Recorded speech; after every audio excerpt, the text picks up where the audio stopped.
And similar to the fact that a few years ago rent stabilization may have seemed far-fetched and now it's getting a lot closer to being a real possibility, same with housing as a human right.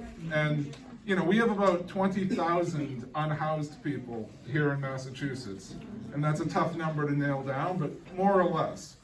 When you think about it, if we could deploy an additional $25,000 a year to each of those individuals, and you think about how that money would stack up across a family and how it could be deployed at scale, I honestly believe that for, say, $500 million a year, we could take a real run at achieving functional zero in homelessness. Now, how much money is $500 million a year? That's about 1% of our state budget. Easily, and I'll tell you where I'm going to look for it. We just taxed wealthy people with the Fair Share Amendment.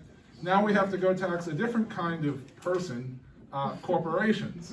And, in 2017, the largest corporations, thanks to the federal government, got a tax cut from 35%, which is what the largest corporations used to pay, down to 21%. They got a 14% tax cut.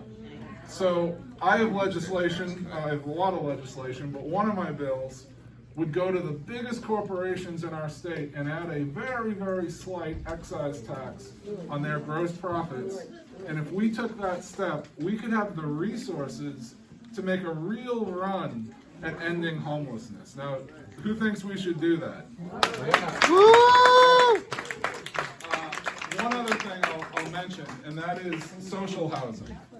You could call it public housing, you could call it social housing, but it's so very important. There are things, what do they call it? The Fair Cloth Amendment, right?